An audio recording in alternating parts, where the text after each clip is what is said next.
Let me ask you a question. Have you ever heard of starfox before? Nah, not the really bad character they introduced in the worst movie in the MCU. You know, the Nintendo franchise with the anthropomorphic fox and his ragtag group of friends that save the galaxy? Yeah, you know the one. Out of all of the franchises Nintendo's created, Star Fox tends to be one that's more often forgotten than remembered. I mean, people definitely remember the first game with its revolutionary graphics for the time. People remember Star Fox 64 since it's such a staple of the N64 library. But besides that, not much love for Star Fox if I'm being honest. Which is weird because personally, I love Star Fox. The concept just made so much sense to me as a kid. The characters all being different animals, traveling across space to defend the galaxy from bad guys. It just works really well at a fundamental level. For some reason, I got the urge to replay these games, and after playing them, I just had a lot I wanted to say. The purpose of this video isn't to necessarily review these games like I would normally. I'm going to be looking at what makes these games good or bad like I normally do, sure, but I want to talk about the things about these games that have led to where Star Fox is now. So, let's get started. At the time of this video's release, there are 7 games in the franchise. We of course have Star Fox 1, the recently released Star Fox 2, Star Fox 64, Star Fox Adventures, Star Fox Assault, Star Fox Command, and finally Star Fox Zero. The games I'll be talking about in today's video will be 64, Adventures, and Assault. While the first 2 Star Fox games have their merit, they're often regarded as relics of the time and more so something to look at to marvel at what the SNES was able to produce back in its day. For Command and Zero, I already got another video lined up for those 2 I'll get to at some point, so stay tuned. Today, I wanted to focus on the games that really define Star Fox for me. These are the games I feel capture what this franchise does so superbly, while at the same time contributing to the reason for Star Fox's reputation in gaming. If you somehow aren't familiar with these games, here's your spoiler warning now. You know what to do if you don't want to be spoiled. Enough stalling, let's get this going with our first game, Star Fox 64.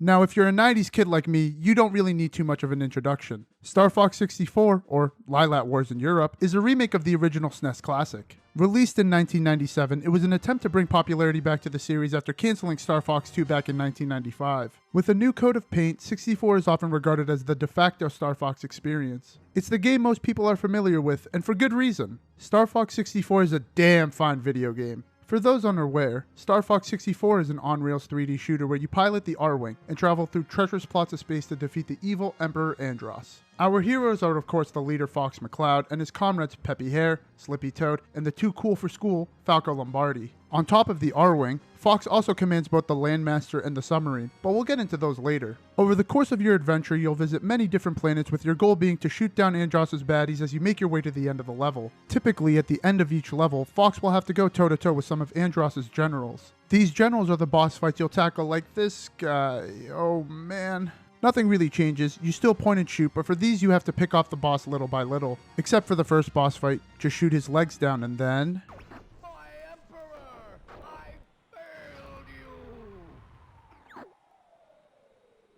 You also have levels that have specific dogfighting tasks such as facing off against the infamous Star Wolf. Can't let you do that, Starfox. Andros has ordered us to take you down. Happy, long time no see. Andros' enemy is my enemy.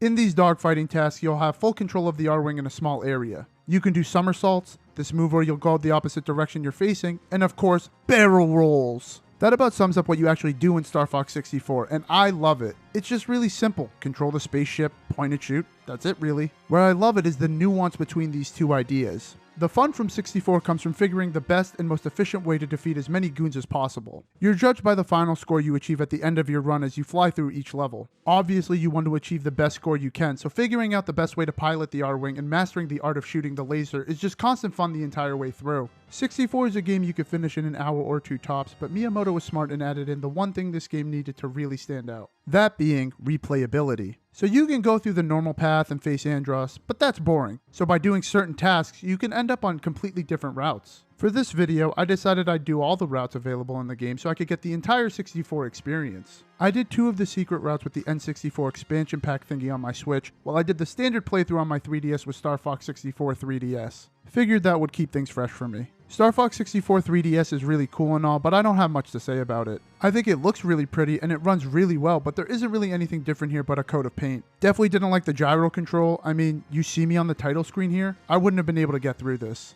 What this does for 64 is add variety in not only the routes you take, but the paths you follow in specific levels. Want to play that one level with the submarine? Gotta go through these arches in the first level so Falco can acknowledge your flying skills and take you to the secret route on Corneria. 64 is filled with stuff like this, including character cameos like Fox's friend Bill and Falco's, girlfriend Kat. At the end of each route, you'll go toe-to-toe with Andross, the person who started this war. If you've ever played a flying game like this before and you fought someone with 2 floating hands and a floating head, you got Andross to thank. Fighting Andross is pretty easy, most of the time, so when you face Andross on the easy and normal routes, you'll typically finish him off by destroying this robotic head. At the end of the credits, you'll be teased with Andross's head and a sinister laugh.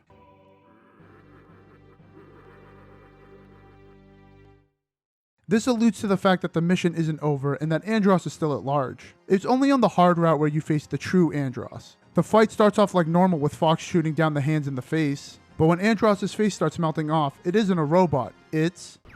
Only I have the brains to rule my life.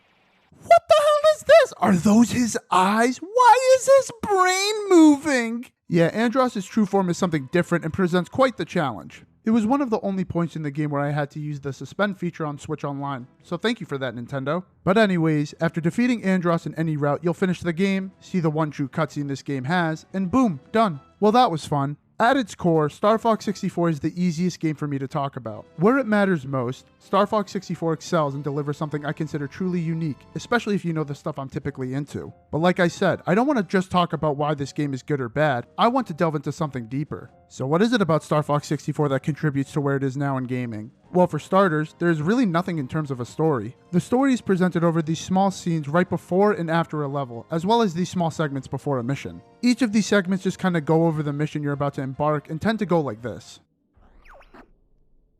If you destroy the satellite, we can go straight for Venom. Be careful, Fox. I'm on it. Good luck. Whenever you start a new run, you'll get the story breakdown narrated Star Wars style, explaining the background to our story. And that's really about it. That's the only real story stuff we get the entire game. This is, I think, 64's crucial mistake. By having these vibrant character models and this over-the-top voice acting, you have so many ways to integrate them into this world. But for some reason, the personality is lacking. Besides the tropes that are shown right in front of you, none of these characters stand out. Slippy is a scaredy cat, Peppy is, well, old, and Falco is a loose cannon. And Fox? Well, he's just the typical good guy. Besides that, I don't know anything about these characters. At first I thought to myself, this is a Nintendo game. Rarely are the characters fleshed out. But after some more thinking, I feel like this isn't some oversight I can just ignore. By going out and giving these people names and some of them backstories, I feel like if we had the chance to dive deeper with them, it would have been for the better. Wolf obviously has some beef with Fox, but we never get to see that. Considering both Star Fox and Star Wolf are both mercenary groups, I would love to have seen a more fleshed out rivalry. Why was Andross banished from Corneria in the first place? What did he do that was so evil? I mean, we know he's evil, but we don't learn why. Normally Nintendo will just shove the villain into the plot, put a little text blurb as to why they're evil, and move on. And it works. I mean, look at Nintendo's 2 most popular franchises, Mario and Zelda. But again, the more I think about it, I just think we needed more time spent with Fox and his crew when they're not working. I'd like to see these guys hanging out on the Great Fox, just chatting so I can get a sense of their personalities. I want to know more about Wolf and what his beef is, Pigma and why he betrayed Fox's dad. Leon and Andrew I don't really care about, they're just here for comedic relief.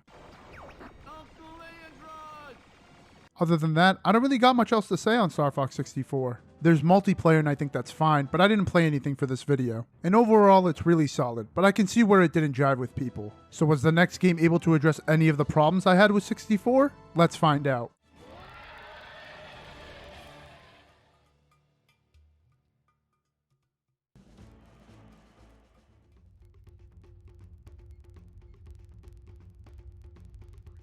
So, right off the bat, it's worth mentioning that Star Fox Adventures was not developed by Nintendo. Nope, in fact it was developed by Rare, the studio famous for titles such as Banjo and Kazooie, Conker's Bad Fur Day, and of course, GoldenEye 007. It's not really surprising to me that Nintendo decided to hand Star Fox off to Rare after 64. Seeing as Zelda took off with Ocarina of Time and Mario 64 was Mario 64, Nintendo definitely didn't have the time to focus on Star Fox when the GameCube was set to release. So how did Rare fare with their attempt at a Star Fox game? This ain't no Star Fox! Okay, so it's pretty well known that Adventures was meant to be a different game entirely. The game was originally supposed to be an N64 title called Dinosaur Planet. I'm not going to get into the specifics of it since there's already much better ways to learn about that project. So, let's start a new save file and get this started.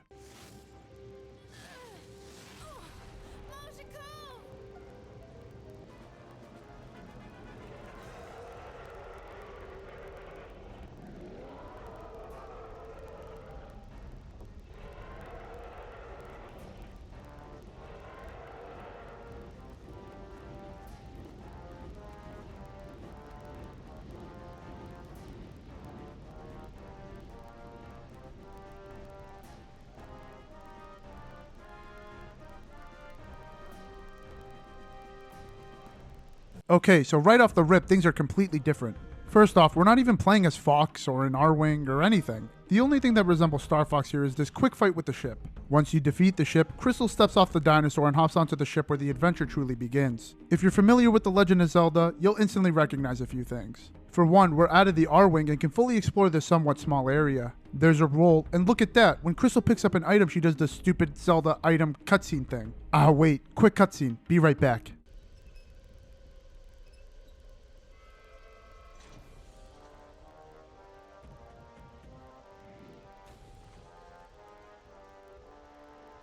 General Scales.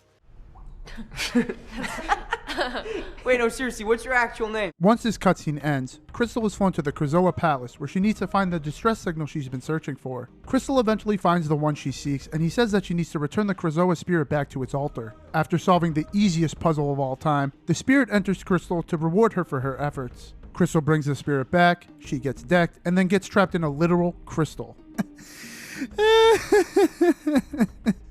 Ah, low-hanging fruit. I see you, Rare. I respect it. Ah, finally, the Star Fox team. Hey, there's Slippy and Rob, I guess. And whoa, there's Peppy. Look at his glasses. And the main attraction himself, Fox McCloud. Wait, where the f*** is Falco? Is he just gone? Hold on, let's check the manual. Okay, I see a picture of Falco. Let's see. Boredom soon struck, causing Fox's close friend Falco Lombardi to simply disappear, leaving only rumor to suggest that his lone wolf nature had finally led him to pursue a more free and profitable life. That's whack. And also something else I noticed that's whack. Why does Fox have legs? Didn't every single member of the Star Fox team amputate their legs for G-force while flying the R-Wing? Here's Star Fox Adventure's first mistake: inconsistency. This is a very small detail that I don't think many people would notice, but changing the core design of a character tends to be a big change. There isn't really much you can do besides the outfit with animals as the base of your characters, but this is a change I don't agree with. I think Fox in particular looks great, especially his fur. Such amazing detail for 2002.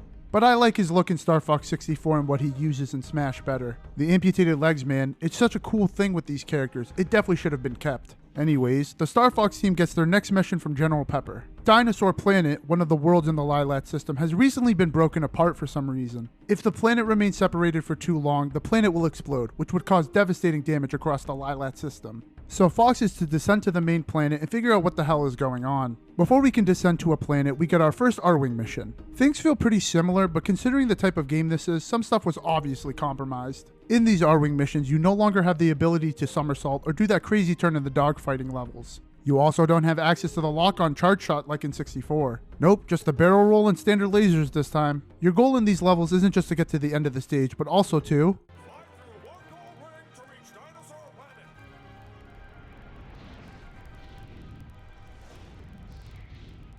Yup, collect the amount of rings necessary before the level ends, and you proceed to the surface nice and easy. Not much else to say about any of these really. They're just kinda worse version of the 64 levels, nothing too exciting. I'm guessing none of these were planned when this was being developed as Dinosaur Planet. With the stuff they got rid of, you can feel that they weren't meant to be here, but more on that later. Okay, General, but what about a weapon?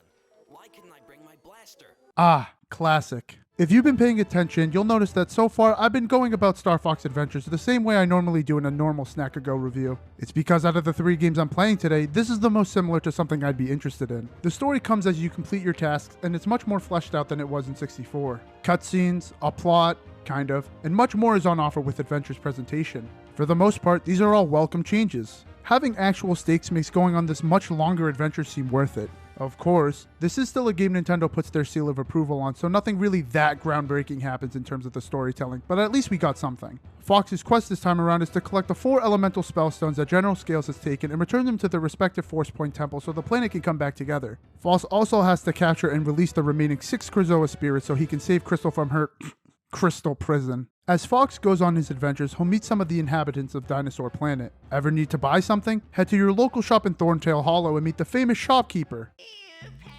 pay this much. Okay, I'll sell it to you. Need to get somewhere quick? Well, head to your local warpstone to get warped anywhere you need. Be sure to bring him a gift, however. He can be a little crabby without one.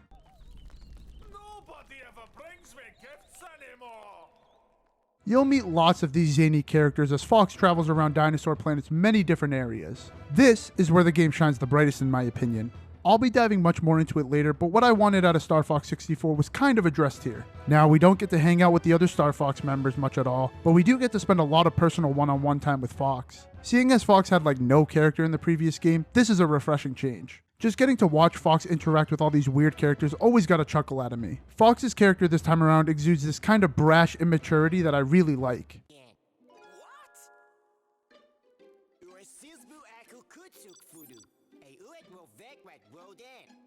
I can't understand you. Seeing Fox get frustrated by not getting paid and having to run around this planet was always funny to me. This is exactly what was missing from 64, personality. In 64, it feels like you're going from place to place aimlessly. A few small scenes before and after missions isn't exactly a whole lot of time for us to get to know these characters. And when they talk during the missions, it's mainly stuff regarding the mission they're on. Or it's Slippy calling you to save him, again. Whoa! Help me! Thanks, Fox. I thought they had me. While it isn't totally addressed the way I would have liked it, it's definitely a step in the right direction. Alright, before I get into some of the finer points, I think we need to talk about the gameplay more. I've already talked about the R-Wing section, so let's get into the real meat of adventures. As I alluded to earlier, Rare was clearly inspired by The Legend of Zelda because this is literally a Zelda clone. I already mentioned a couple things, but the inspiration runs even deeper. The auto jump when running off a ledge? Yep, that's here. Pushing blocks? That's here too. Standing on switches, Z-targeting in combat, collecting magical artifacts, solving puzzles, exploring dungeons, it's all here and then some. Having just replayed it with my roommate Kevin, and again for this video, I can say it's a pretty competent Zelda clone. It doesn't reach the highs of Zelda for sure, but for what's here it's definitely solid. There are a few key differences that should be mentioned. While Link is normally equipped with a sword and a shield, Fox wields the staff Crystal dropped at the beginning of the game. Wow, how convenient it landed on the first place Fox landed. Isn't that great? Also, while Link has full motion while Z-targeting his enemies, Fox will auto-lock when he draws his staff when enemies are nearby.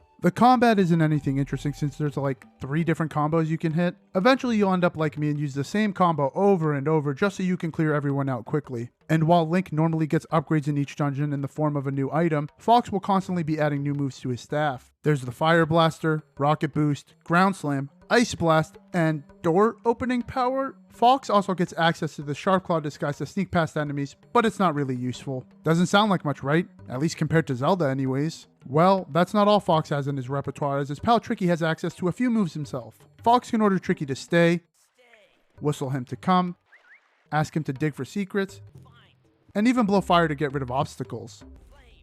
I think Fox's overall moveset is fine. I like using the Ice Blast in combat to literally one-shot enemies, but besides that, none of these were really that cool. You'll be using the Fire Blast with both the staff and Tricky quite often, so get used to that as well. The staff overall is a pretty cool idea for a weapon, but the limited options in combat make it kind of annoying to use. More often than not, I would just run past enemies if I could, since they're more or less a hassle to take on. And of course, there are many different areas to explore on Dinosaur Planet. While I think the personality added in is my favorite part, I think the environments and level designs as a whole are pretty good for the most part. The highlight for me was Moon Mountain Pass with its out-of-this-world space setting with accompanying music.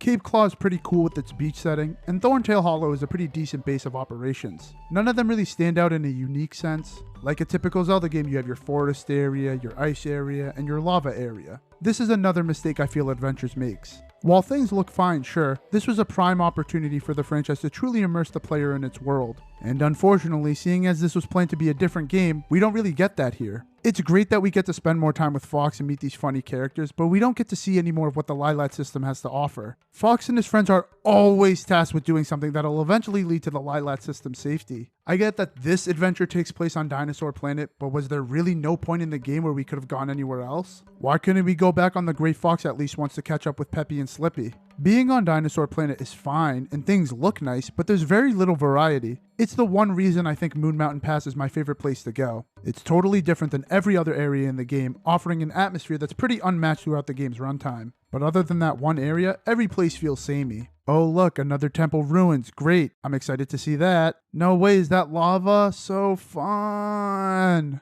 See what I mean? There's no variety here. I've seen all of these places before in better games. Maybe I'm being a little unfair, but after 64 took us to many different planets locations, I was expecting more from Adventures. As a kid, I thought, wow, I get to actually see these planets, but it was made quickly apparent that wouldn't be the case this time around. With all that out of the way, let me talk about the story a bit more. After getting your mission and successfully landing on Dinosaur Planet, Fox, as mentioned earlier, is tasked with bringing the planet back together and saving Crystal. To do this, he needs to find the 4 spell stones and the 6 Krazoa spirits. This is pretty typical Zelda storytelling. Here's the objective. Now go do the thing. Things happen in between each dungeon, but it's mainly used so Fox can get the location of the next spellstone. Same with the Krazoa spirits. After being told why he needs to get them, the cutscenes are mainly used to get Fox to the location he needs to go to. So let's get to all the important parts of this story. After collecting all the spellstones, the planet doesn't seem to get back together. Fox learns that if he wants to bring the planet back together, he needs all the Krazoa spirits so the magic can flow back through the separated parts of the planet. On his way to collect the final Krazoa spirit, Fox finally has his battle with General Scales. General Scales hasn't been much of a factor at all since that first gut-busting cutscene. We've been told he's done terrible things and that he's a menace, but we don't really get to see that. But hey, he's here now. Let's get the show on the road.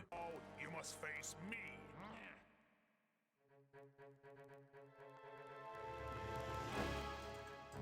Wow, really riveting. I'm glad the longest Star Fox adventure ends with this. After pulling out your staff to face Scales, the fight is quickly brought to a stop as a strange voice tells Scales to hand the spirit over to Fox. After handing over the spirit, I'm pretty sure Scales just dies? His soldiers seem to be pretty happy he's gone. Alrighty then.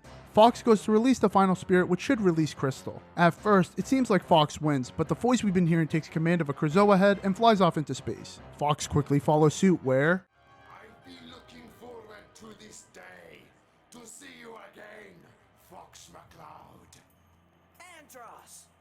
Wow, Andros, someone we legitimately massacred in the last game, has come back to life to exact his revenge on the Lylat system. Well, that's pretty disappointing. Okay, I love Andros' new design, and this boss fight is pretty sick. But still, coming back to Andros as the surprise villain, as a kid, I had no idea this was coming, but as someone who looks at games with a critical eye, I can't overlook this inconsistency. There's nothing that tells you Andros is coming back. Andros shouldn't be able to come back with the information we have, and his inclusion is nothing more than a shoehorned gimmick. This is the one R-Wing boss fight mission, which leads me to believe that Rare didn't quite have an ending in place for Dinosaur Planet. Even if the game had come out as Dinosaur Planet and the flight mission still existed, I don't think this game would have ended this way. This reeks of, well, this is a Star Fox game, gotta end it on a Star Fox note, know what I mean? And again, it goes back to what I mentioned earlier, no consistency. Adventure's biggest problem is that it has no idea what it actually wants to be. At times, it feels like a cool Zelda clone where you explore this dinosaur-inhabited planet mixed in with some cool mythological lore. Other times, it feels like Star Fox, and these things don't mesh well, at least for me. I like this game quite a bit, so I can overlook a lot of the clashing with regards to the style when I'm playing the game, but looking back, it's a bit too much for me to ignore. And personally, I tend to lean to the Star Fox side. Dinosaur Planet is a really cool and somewhat interesting place to explore, but playing all these games back to back, I often thought to myself, man, I wish I was playing Assault or 64. I think that I felt this way because I just really like the whole space adventure setting much more than the prehistoric vibe we got here. Finishing off, as Andros seems to gain the upper hand, Fox gets help from an old friend. Hey, McCloud. Different time, different planet, and you still need Falco's help. It's good to see you, buddy. After finally defeating Andros, the planet comes back together with the Krazoa spirits now free, finally completing Fox's mission. Back on the Great Fox, General Pepper congratulates the Star Fox team and lets them know their fee is on its way. Before they depart Dinosaur Planet for good, Falcon decides it's time to rejoin the team, and Crystal also joins the Star Fox crew. And with that, we're done with Star Fox Adventures. A solid game for sure, but hampered by a bunch of small problems that hold it back from being a truly great game. In terms of what it did to Star Fox's reputation, this one is probably the easiest to talk about. It's a Zelda clone with the Star Fox coat of paint on it. Really not hard to decipher. Seeing as this isn't really a Star Fox game, adventures didn't help the franchise stand out from the rest of Nintendo's lineup. Stepping out of the R-Wing is a really cool experience, but limiting that into another series playstyle and locking us onto one planet isn't exactly what I'd call Star Fox. After this, the franchise was in limbo for a few years. Rare was famously bought by Microsoft the day after Adventures released, so they were out in terms of making the next game. Eventually, Nintendo would find its next developer in the franchise, and in 2005, it finally released.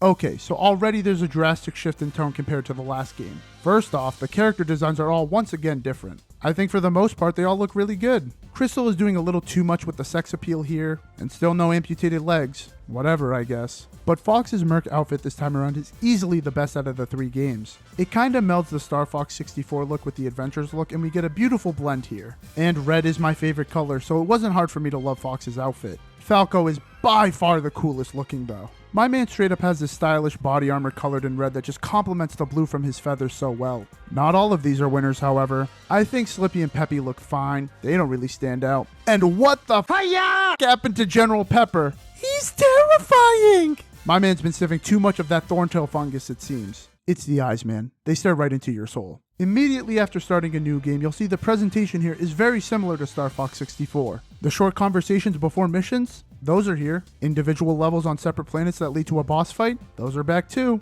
Nintendo tasked Namco with bringing this one together, and it looks like they knew what people liked about Star Fox. It's definitely nice to have this type of Star Fox feeling again. While things are definitely similar, Assault introduces its own things that add the personality I was looking for. The mission briefings this time are much more fleshed out, and each one typically involves at least one line from every character. It's a small change, but I feel like I got to really know these characters. Slippy is a bit of a goofball and is kind of still in awe at the fact he's a Star Fox pilot. Peppy is now officially retired, but is struggling to adjust to his new role on the sidelines. Crystal is whatever, I guess. She's a typical love interest team member. And Falco exudes his sarcastic, narcissistic confidence as he goes about his business.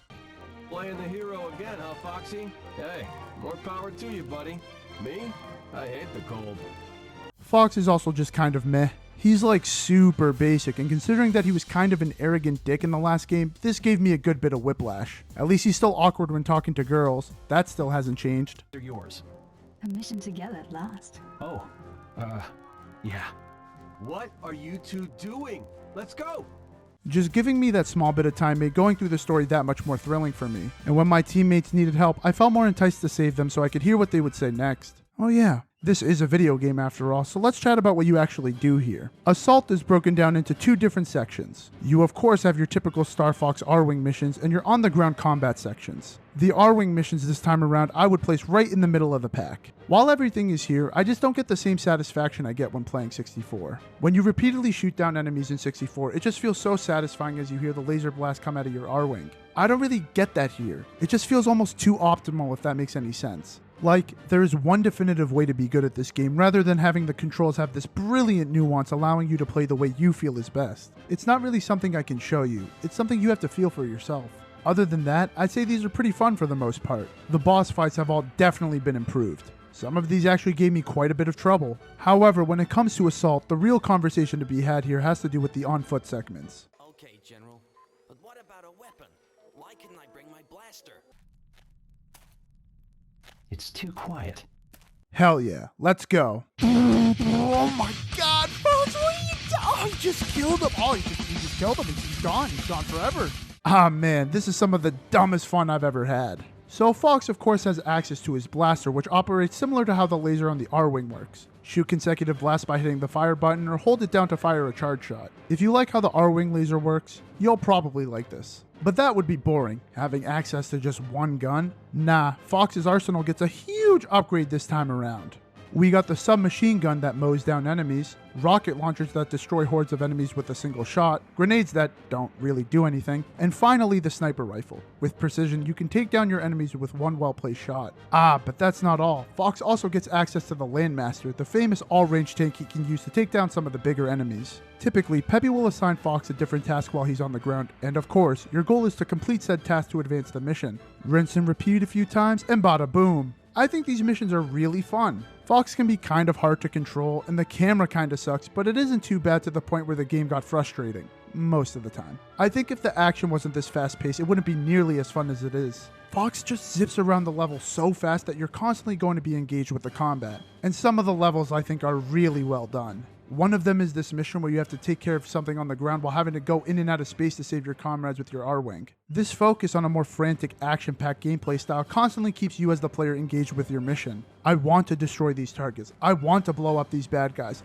I want to cause absolute mayhem. This isn't anything I'd say is amazing. I think it's just simple fun. Video games don't need to be made up of complex systems overlapping one another. This more arcadey feeling take is welcome, and I wish more games would do something like this. When I pick up a Star Fox game, I expect to be challenged with quick gameplay that'll give my fingers a good exercise. Star Fox Assault manages to give me that feeling and then some, but it's not without its problems. First off, I think the ammo count for like every weapon is too low. With the amount of enemies you'll be seeing on a constant basis, you just don't get enough ammo throughout the level to really go guns a-blazing. I want to go and destroy every single villain I come in contact with, but evidently, the game does not want me to. Second, the minimap is garbage and won't do anything for you but get you lost. Third, some of the levels go on for way too long.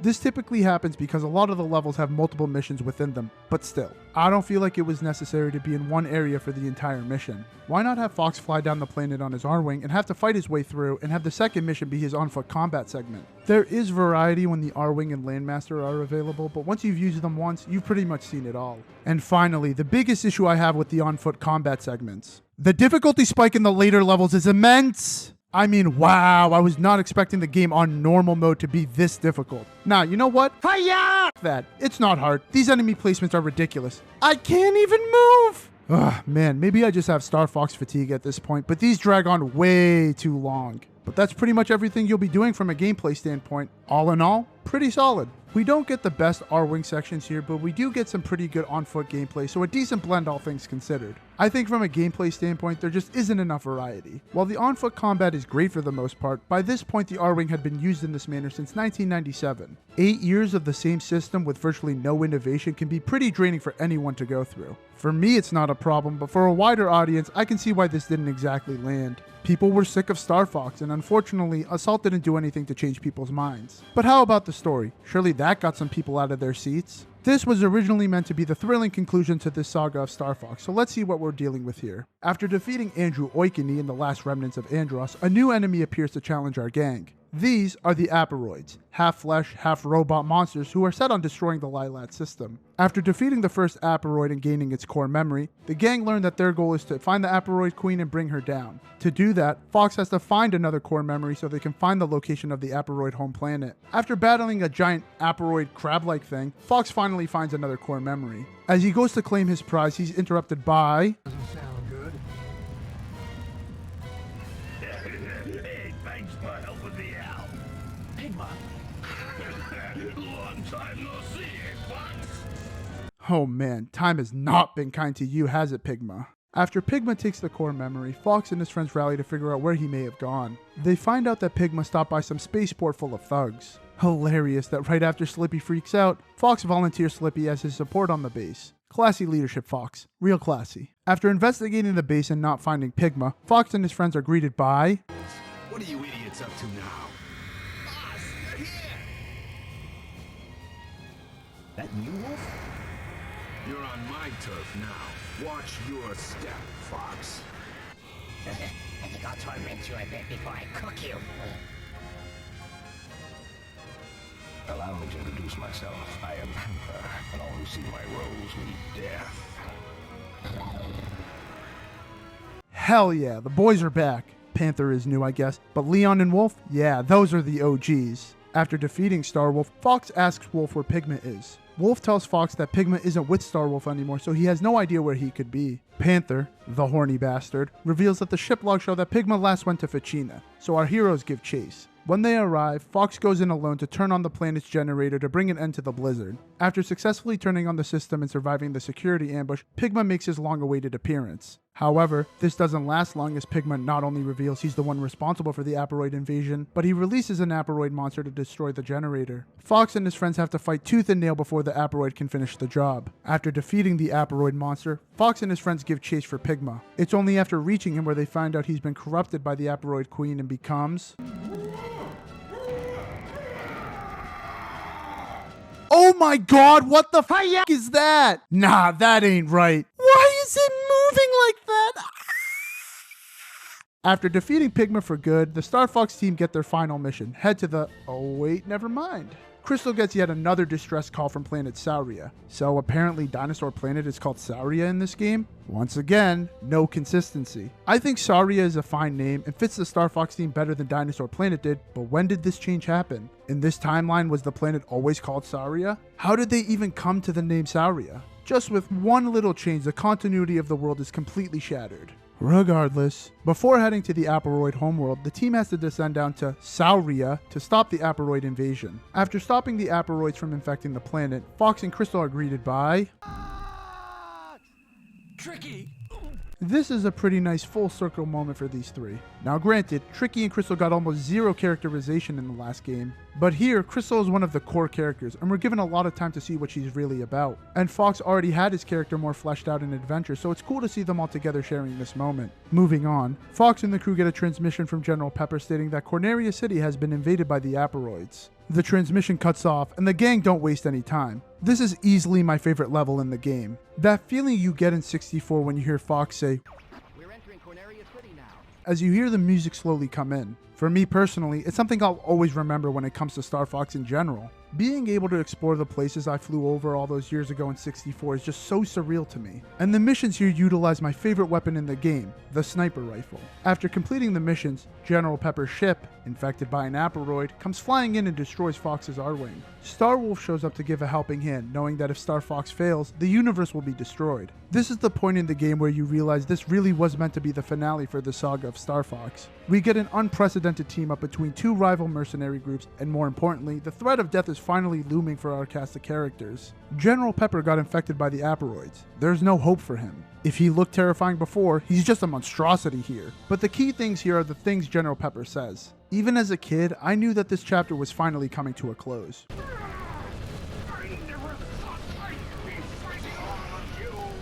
When Fox finally defeats General Pepper's ship, Peppy comes out of nowhere in an R-Wing to save General Pepper from crashing. Luckily, Peppy was just fast enough to stop the crash from causing any lethal damage to either of them. As the heroes take a second to compose themselves, Wolf leaves Fox with a few short words. Don't hesitate. When the time comes, just act.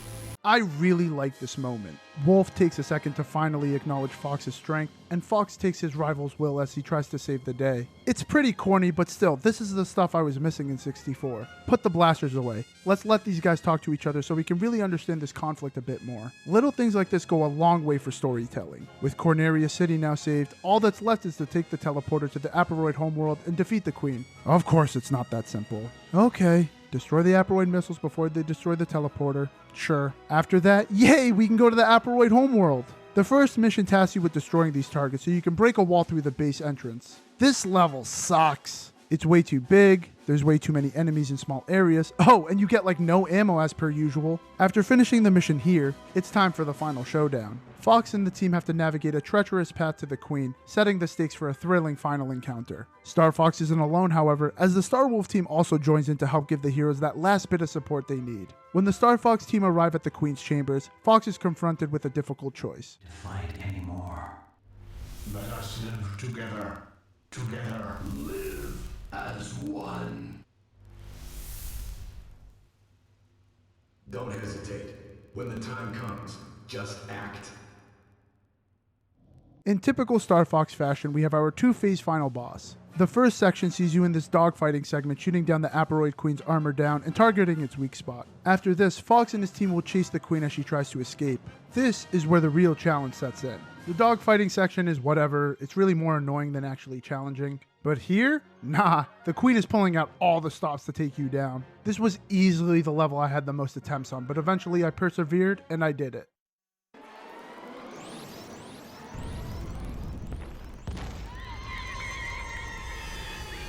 That's the end of the Queen. Hey! The program's working! Hey, team! Destruction is spreading across the entire planet. So, I guess that's the end of the Aperoids. So the whole thing was just one big entity. She tried to bypass evolution by stealing souls, but you have to be born with one. All ships, evacuate at maximum velocity. Let's go. Wait, that's it? That's how this game ends? No, that can't be it. Hold on. After all that, this is how we end this saga? Oh wait, never mind. Here it is. So many casualties. Peppy, Wolf's team. So many noble sacrifices. Ah! Slippy, what is it? What's that? Hey, could that be... No, it couldn't. Hey, you're all okay. Whew, that was hairy. I promise I'm really gonna retire after this. It's Peppy!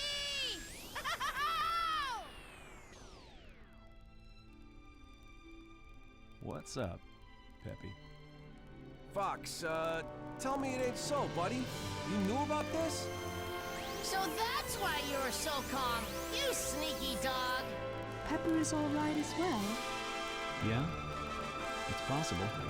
And Wolf's team. Everyone. Yo! What's up? Yes, Fox? What now? Fox, My friends. Thank you.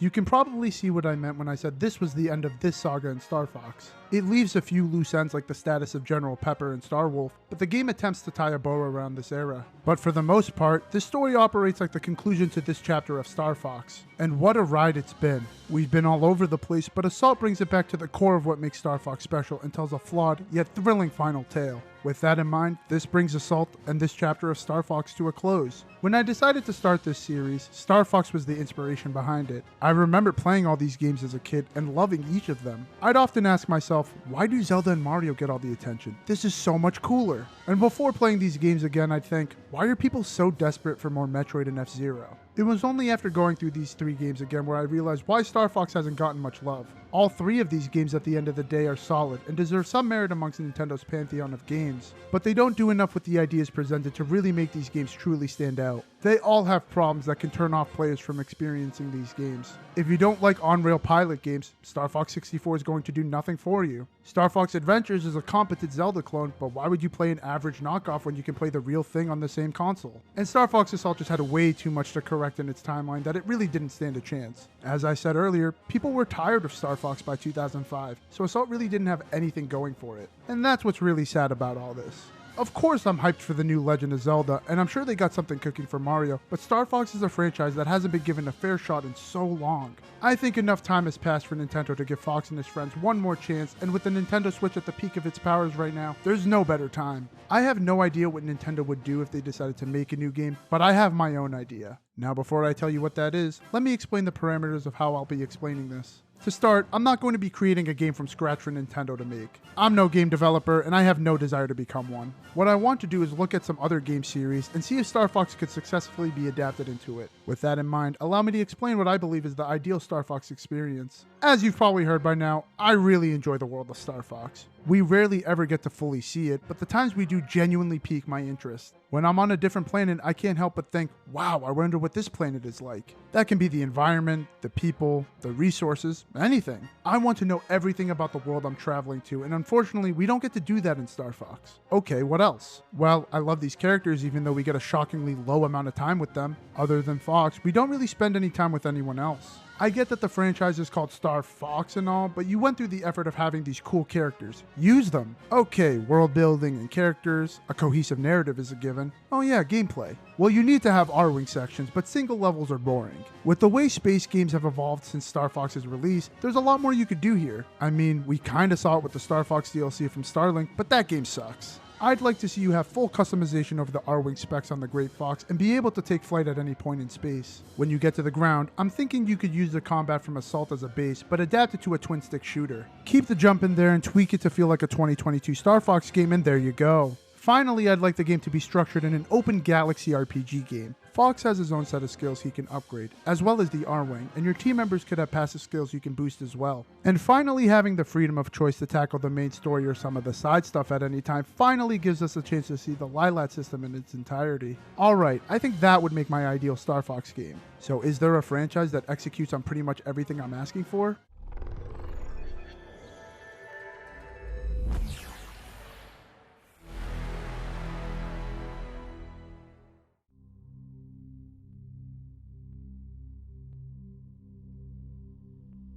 Now that's what I'm talking about. It makes so much sense. Mass Effect has almost everything I want already.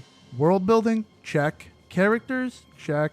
Good story? Huge check. All we would need is some good R-Wing sections, a bit of refinement to the core gameplay, add the Star Fox cast, and it's perfect.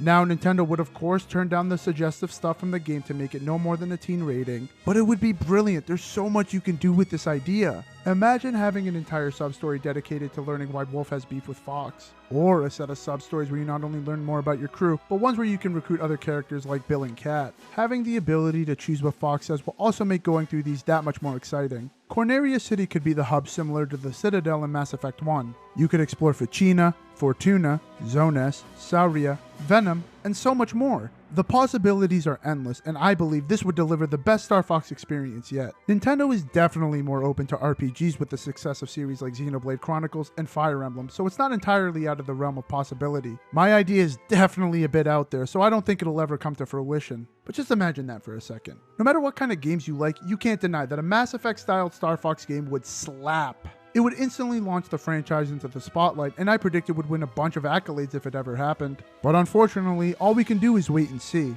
After Assault, we were given both Star Fox Command and the last entry in the series, Star Fox Zero. Like I mentioned earlier, I have a lot to say about those two in a separate video that'll come out at some point. And I think that just about wraps us up here. Star Fox is a franchise that will always be close to my heart. If Nintendo ever does release another game, I'll be picking it up day one regardless of its quality. I love Fox as the main character. I love his team, I love the R-Wing, I just love everything about this franchise. I don't know, it's hard for me to be objective here. These three games, regardless of how good they actually are, never fail to bring a smile to my face. Typically when I look at a game, I'll break it down beat by beat and discuss what I like and what I don't like. Sure, I did that with Avengers and Assault, but it almost doesn't matter. You won't really know what I mean until you play these for yourself. Luckily, Star Fox 64 is available on Nintendo Switch Online, but I just use an emulator for Assault and Adventures. I wanted to give you guys the most authentic experience I could, so I used my GameCube with my personal copies, but they're pretty hard to track down nowadays. I want to close off by taking a second to thank the Star Fox series. Re-experiencing these games again for this video, I was able to discover that childlike wonder towards video games I feel like I've lost as I've gotten older. So thank you, Star Fox. Thank you for taking me on these fun adventures. Thank you for giving me a chance to relive some of my childhood. It's something I won't be forgetting anytime soon. My friends, thank you.